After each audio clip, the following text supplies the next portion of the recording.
You're smart. You work hard. You know exactly what needs to be done. So, why does it feel like you're stuck in the same place? Why does your business feel slower than it should? Why does life still feel heavier than it should? Because most people think being stuck is a discipline problem. It's not, especially for high capacity women raising kids alone. Sometimes the issue is that you're carrying too much to actually think and strategize clearly.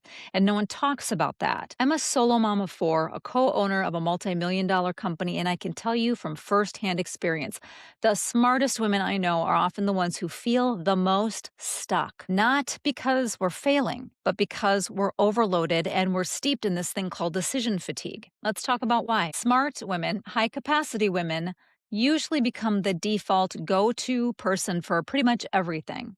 You can probably identify. If you are capable, people hand you more. If you're good with time, people put more on your plate. If you get things done, people give you more responsibility, more emotional labor, more invisible management. You become the planner, the fixer, the problem solver, the troubleshooter. Why? Because you're used to this. You're used to doing the juggling act. You do this at home, you do this with your kids. You will often take on this exact same role in business.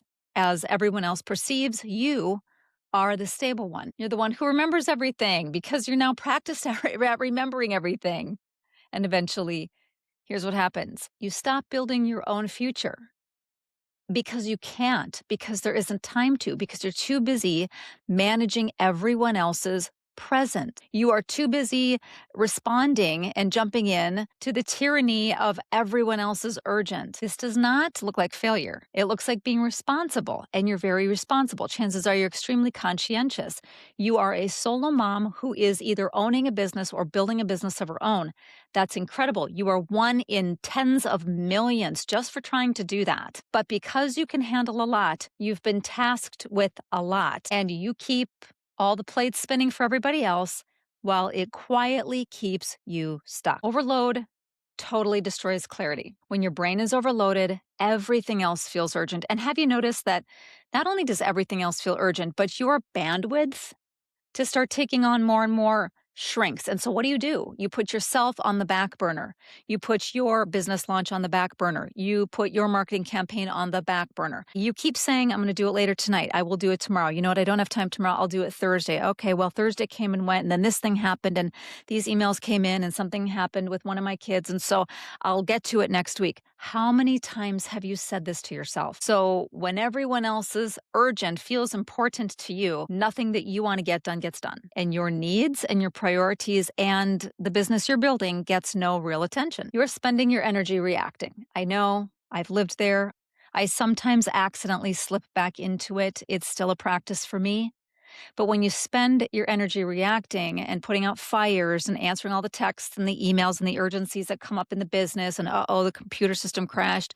Now, when you take on all of this, at the end of the day, you just look around and wonder why your goals aren't actually moving forward and why you're not making action steps forward. You're so productive in 100 different areas.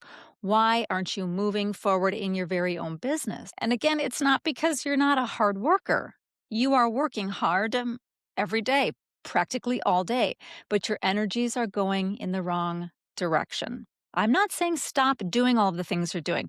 I'm saying we've got to start implementing some strategies of delegation, time blocking, and saying no to the things that are not urgent for your kids or are not money making for you, because survival mode and strategic thinking do not live in the same place. Listen, if this feels familiar, I created something for you. A free 15-minute reset for solo moms building businesses who feel buried under too much. It helps you clear the mental noise and figure out what exactly matters first. The link is in the description because clarity changes everything. Now let's keep going. Curiously enough, identity ceilings keep smart women small. What's an identity ceiling? Listen closely to this. This is so important. Sometimes the real block isn't actually your schedule or the next phase in your business scale and whether that strategy is working or not.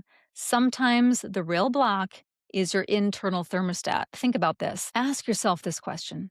How much success feels safe to you? How much failure feels safe? How much money feels normal? How much support do you believe you're allowed to have? A lot of women hit invisible ceilings right here. They work harder instead of questioning the belief system underneath it all. That core program that has set in place subconsciously that invisible ceiling for you. And guess what? No planner fixes that. You have to rebuild your identity, not just your routines. If you are building a business while carrying a life most people don't understand, this channel is for you. I help solo moms build structure and income and real control, not just better survival skills. It's not my intention. My intention is to help you build freedom for yourself, for your family. And if that resonates with you, please subscribe. Also, don't forget to grab that free 15-minute reset below, because staying stuck isn't the goal. Freedom is. Thank you so much for watching. Much love to you, and I cannot wait to see you on the next video.